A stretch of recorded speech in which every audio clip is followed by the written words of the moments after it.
2022 সালের পর প্রথমবারের মতো আলোচনার টেবিলে মুখোমুখি ভারত ও জাপান। স্থানীয় সময় মঙ্গলবার নিজেদের দ্বিপক্ষীয় সম্পর্ক মজবুত করতে 2+2 বৈঠকে বসে নয়াদিল্লি, টোকিও। এ সময় উপস্থিত ছিলেন দুই দেশের শীর্ষ কর্মকর্তারা। তারা নিজেদের প্রতিরক্ষা ও নিরাপত্তা সম্পর্ক জোরদারে রাজি হন। আলোচনা হয় জাপান থেকে ভারতে যুদ্ধজাহাজ যোগাযোগ অ্যান্টিনার প্রযুক্তি হস্তান্তর নিয়েও।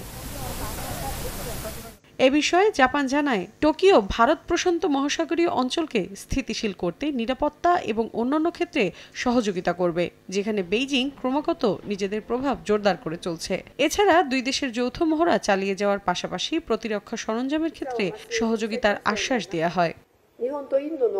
2008 সালে ভারত ও জাপানের মধ্যে নিরাপত্তা সহযোগিতার বিষয়ে যৌথ ঘোষণা সংশোধন করতে সম্মতি হয়েছি আমরা, কারণ আন্তর্জাতিক পর্যায়ে দেশ দুটির সহযোগিতা অত্যন্ত গুরুত্বপূর্ণ হয়ে উঠছে। নিরাপত্তা ও প্রতিরক্ষা খাতে আমরা একযোগে কাজ করব।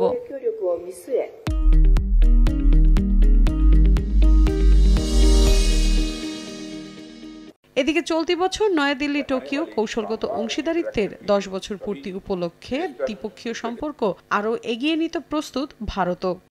A free, open and rules-based Indo-Pacific is the top priority for both our countries. We discussed the unfolding new avenues for technology, research and industrial cooperation between us as well.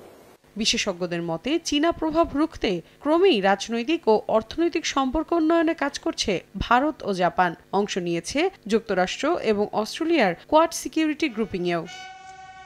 মৌসুমী সাথী, সময় সংবাদ।